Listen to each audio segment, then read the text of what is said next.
안녕하세요. 세상엔 정말 다양한 사람들이 존재하고 그만큼 별의별 일들이 다 일어나는 것 같습니다.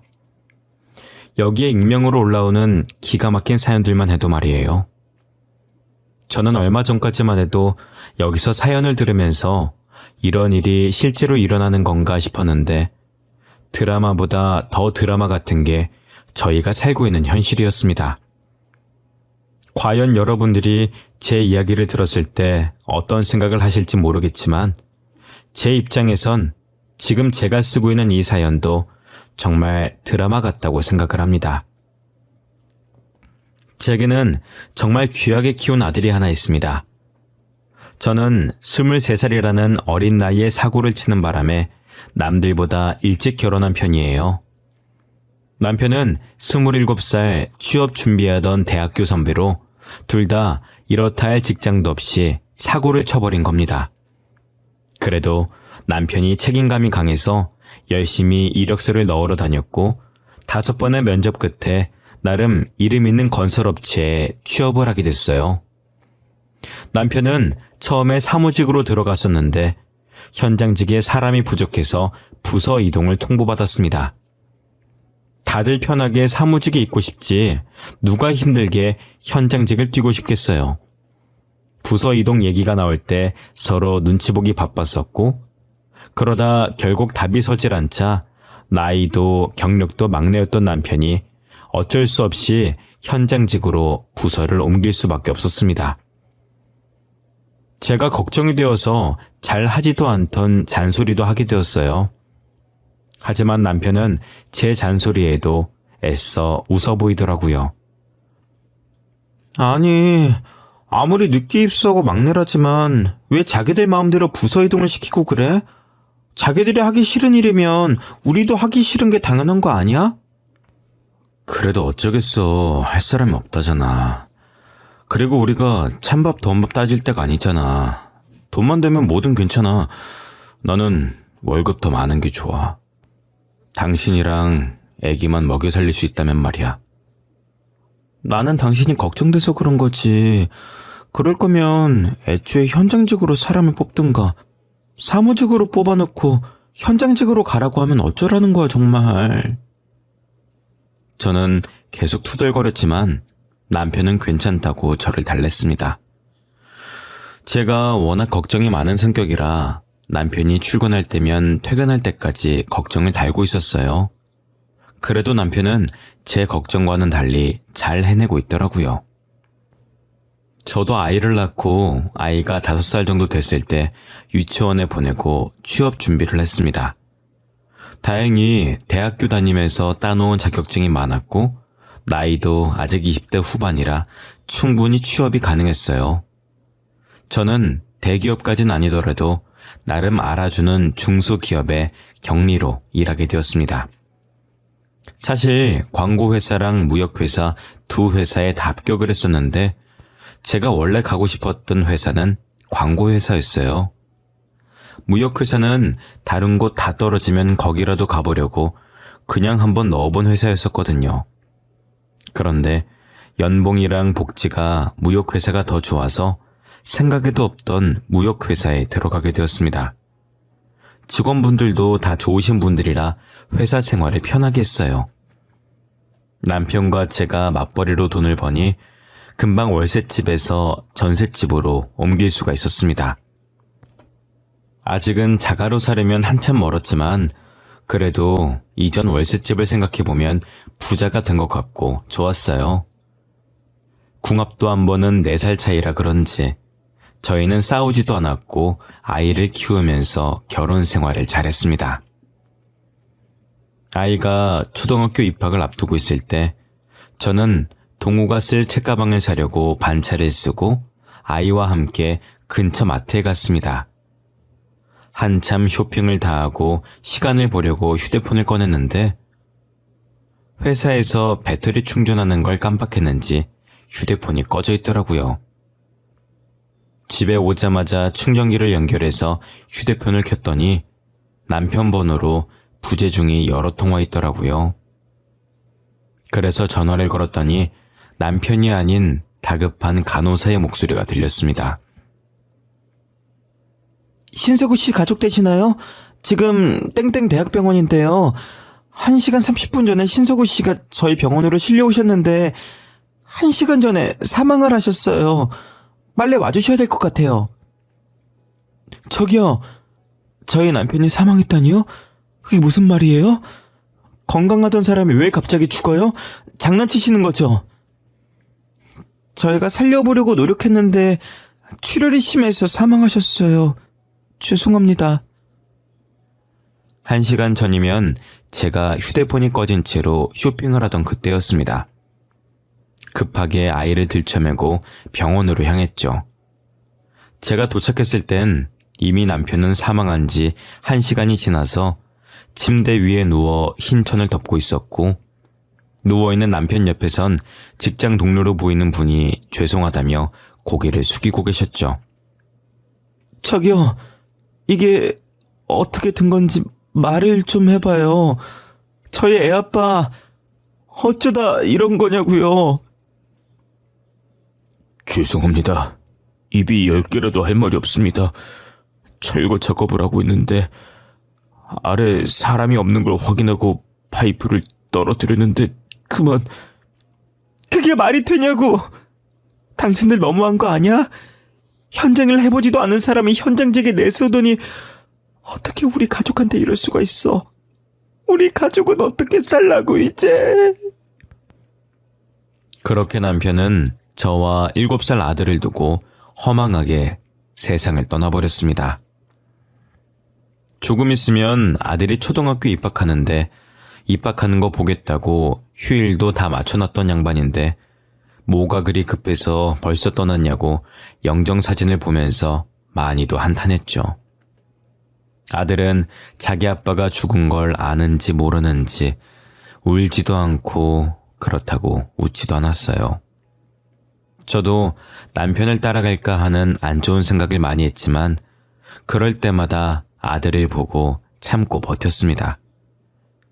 남편 없이 혼자서라도 남 부끄럽지 않게 아들을 잘 키우겠다고 다짐했죠.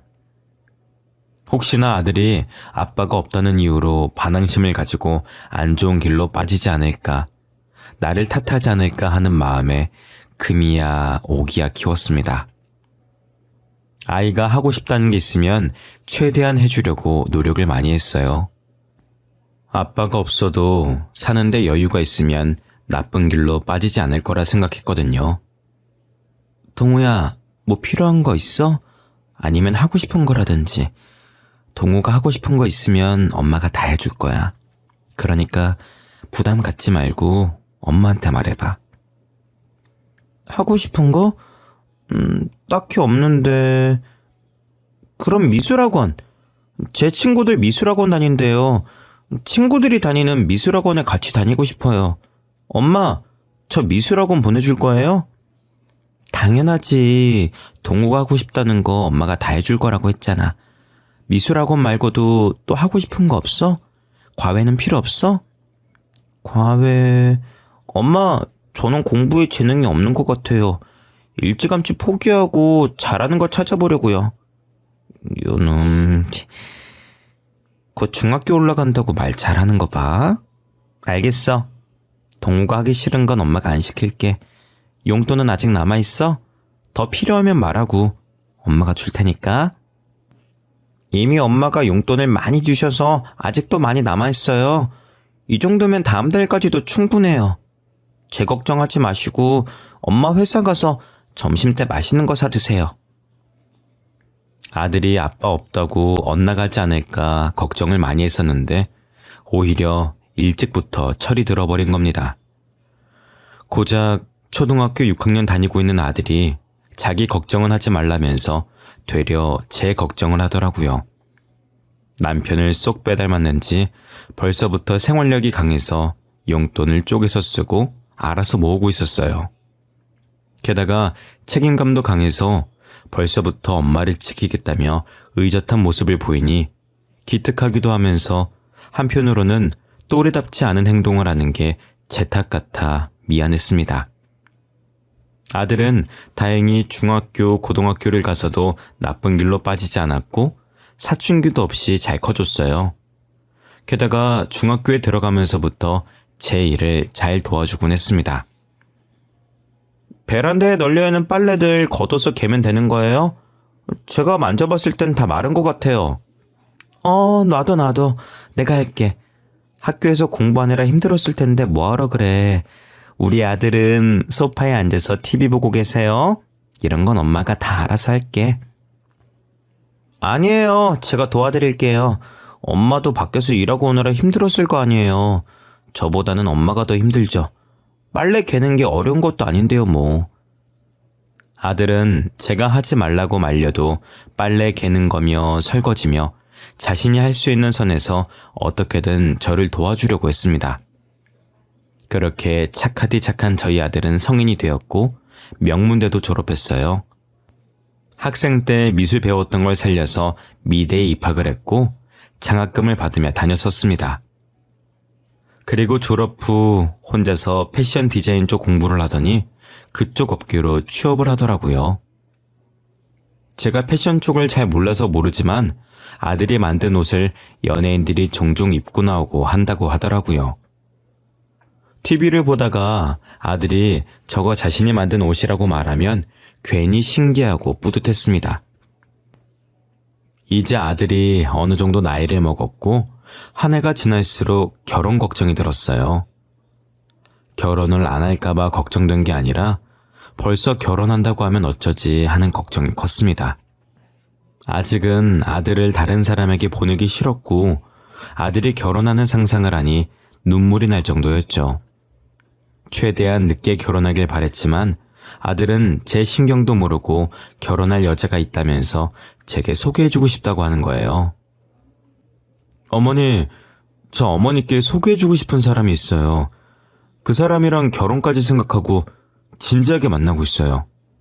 너 이제 28살밖에 안 됐어. 아직 한창이야. 30살 넘어서도 결혼할 여자가 줄을 설 텐데. 얼마나 아들이 푹 빠졌길래 엄마를 두고 벌써 결혼하려고 그래. 제 친구들도 결혼 많이 했어요. 이미 애까지 있는 친구도 있고요. 저도 한순간의 감정으로 이런 결정 내린 거 아니에요. 저는 아들이 30대 초중반쯤 되면 결혼할 거라고 생각했는데 20대 후반에 결혼을 하겠다고 하더라고요. 솔직한 심정으론 안 된다고 하고 싶었지만 그렇다고 평생 아들을 제 옆에 붙잡고 살 수는 없는 노릇이니 일단 아들의 여자친구를 한번 만나보기로 했어요. 얼마 지나지 않아 아들의 여자친구를 저희 집에서 만나게 되었습니다. 저는 며느리 될 사람의 얼굴을 보자마자 이 결혼은 반대라고 외치고 싶었습니다. 사람을 얼굴로만 보고 판단하면 안 되는 것이지만 그 아이의 얼굴이 좋지 않았어요. 이쁘고 안 이쁘고가 아니라 어딘가 모르게 쎄한 느낌이 들었습니다. 어머, 어서 오세요. 아가씨 집이 저희 집이랑 거리가 좀 있다고 하던데 먼 길 오시느라 고생했어요. 여기 앉으시겠어요? 아들, 주방에 가서 차라도 한 잔 내올래? 내가 아가씨 취향을 잘 모르겠네. 차 안 주셔도 돼요. 제가 남의 집에선 물도 제대로 먹질 못해서요. 죄송해요. 마음만 감사히 받고 차는 마신 걸로 칠게요. 그래도 되죠, 어머님? 그렇게 해요. 간혹 남의 집에서 물만 마셔도 체하는 사람이 있다라고 저 그런 거 이해돼요. 참 그 아들한테 들었어요. 직업이 교사라고. 나이도 아들보다 어리다고 하던데 벌써 교사까지 되고 대단해요. 별로 대단한 건 아니고 저희 집 근처 조그만 고등학교에서 근무하고 있어요. 어머님 죄송한데 이번 주 학부모 상담주였는데 일부러 시간 뺀 거라 실례가 안 된다면 일찍 나가봐도 괜찮을까요? 그렇게 해요. 우리가 괜히 바쁜 사람 잡아뒀네. 우리는 괜찮으니까 얼른 가봐요. 며느리는 말은 정중하게 착하게 하는 것 같은데 약간 예의가 없달까 어딘가 애매모호한 태도였어요.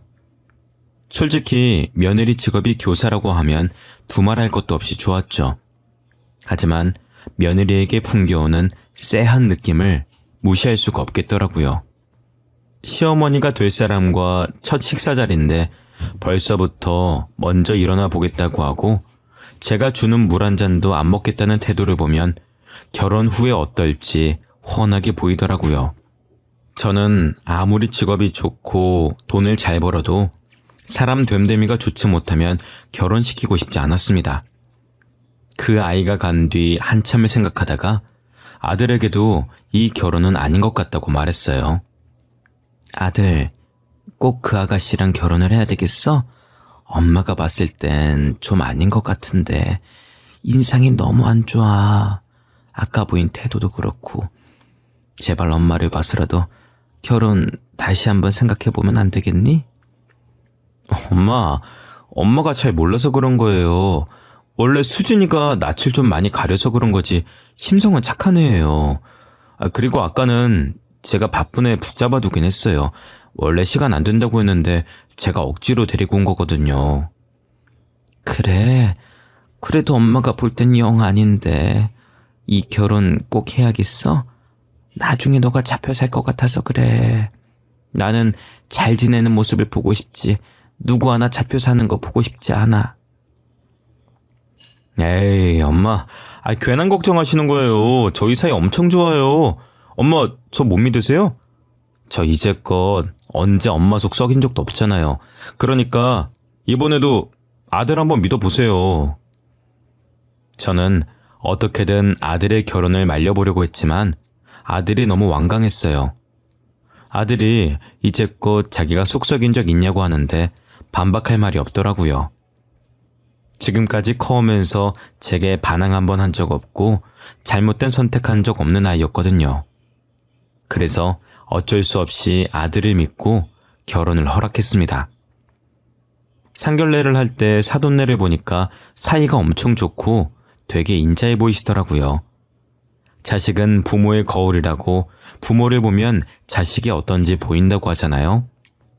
저는 사돈의 성격이 너무 좋아서 며느리도 그걸 보고 배웠겠구나 싶어서 날 세웠던 걸 조금 가라앉혔습니다. 며느리가 결혼한 지 반년 만에 제게 아들을 쏙 빼닮은 손자를 안겨주더라고요.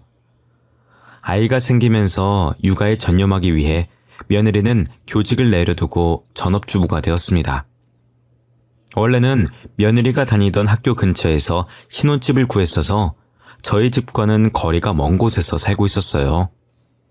그런데 둘째를 낳고 아이가 어느 정도 크자 저희 집 근처로 이사를 오겠다고 하더라고요. 어머님, 지우가 중학교 들어가고 시우 초등학교 들어갈 날이 얼마 남지 않아서 학교 알아보다가 어머님 집 주변에 학군 좋은 학교들이 많더라고요. 그래서 시댁 근처로 이사 가려고 하는데 괜찮을까요? 그렇게 해. 너네가 좋으면 이사하는 거지. 나한테 물어볼 필요가 뭐 있니? 나는 오히려 손자 자주 볼 수 있어서 좋은데 이사하는 날 말해줘. 내가 가서 도울 거 있으면 도와줄게. 정말 감사해요. 그럼 집 알아보고 이삿 날에 다시 연락드릴게요. 며느리가 뭐가 그래도 급했던 건지 저와 전화한 지 얼마 지나지도 않았는데 벌써 집을 구해서 저희 집 바로 옆동 아파트에 이사를 온 겁니다.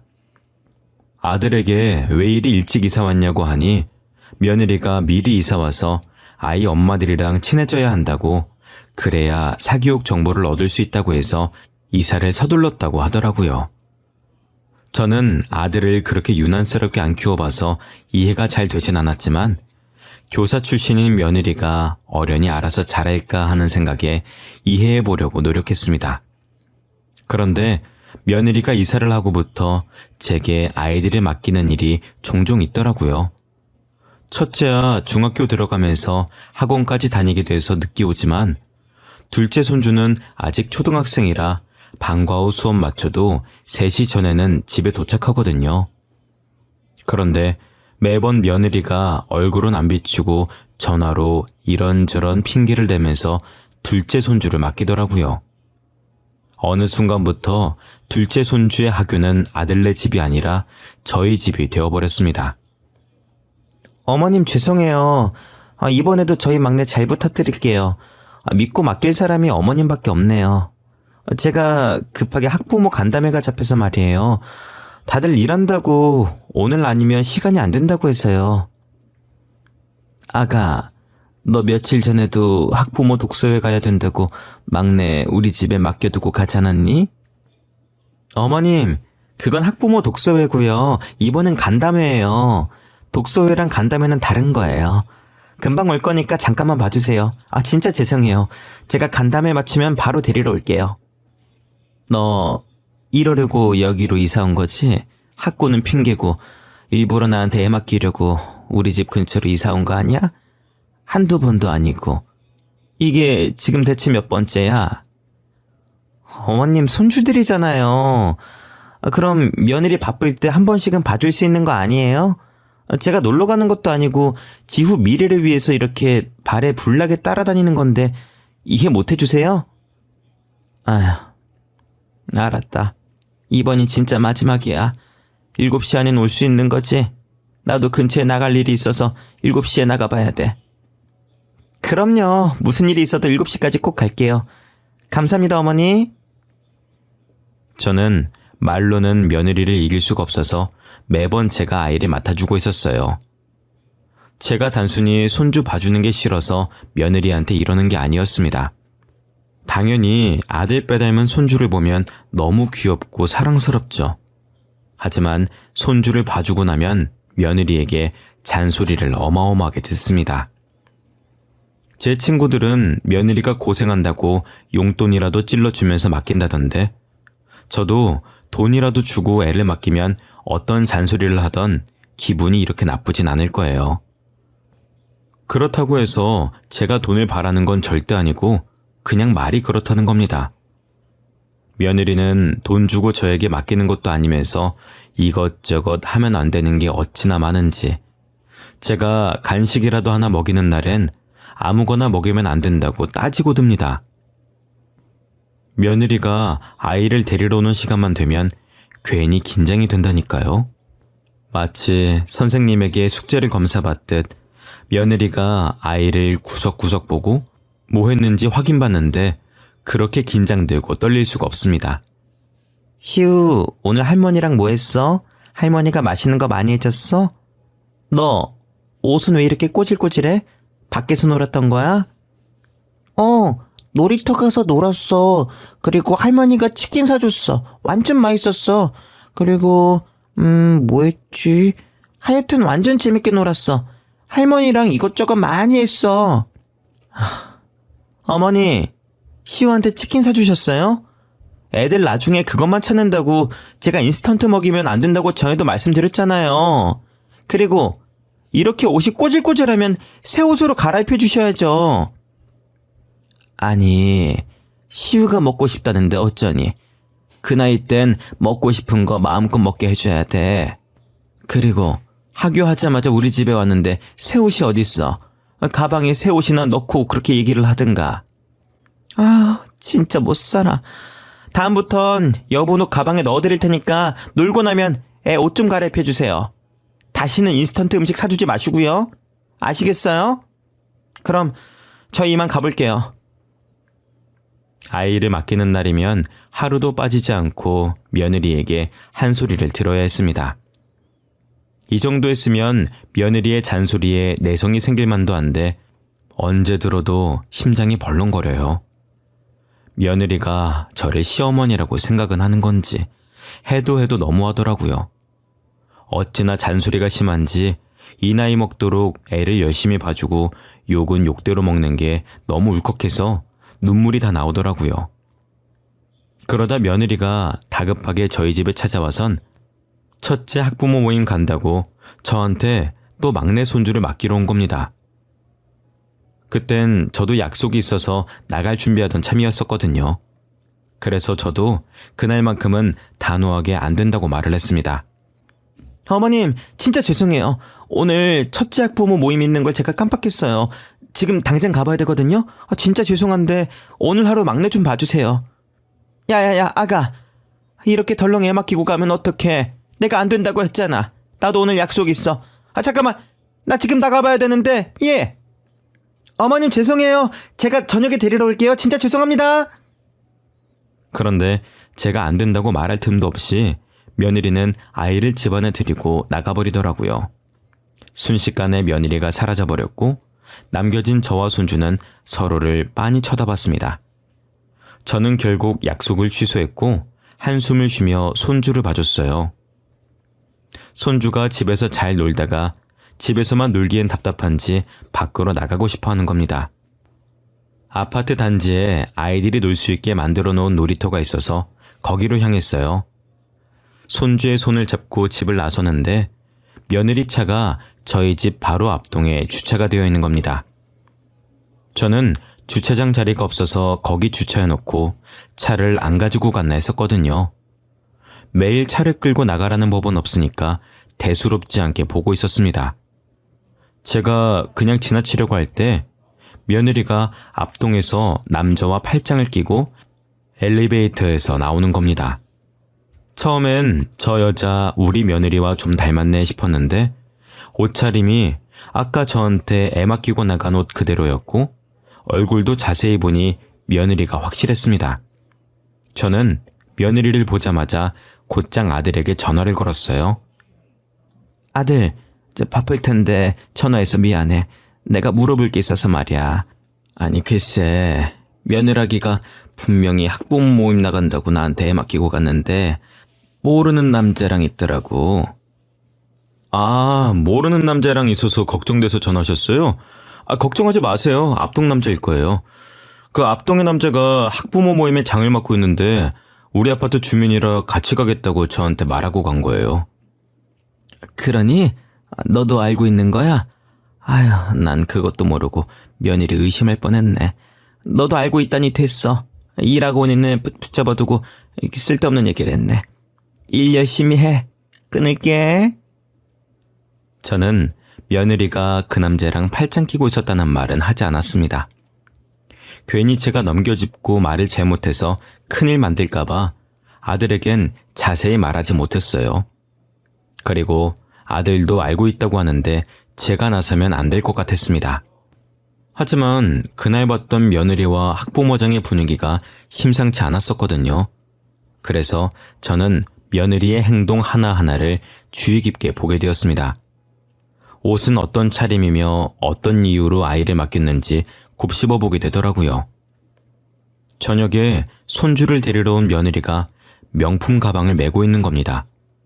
저는 그 명품 가방을 유심히 봤고 한동안 계속 그 가방을 메는 것 같아 보였어요.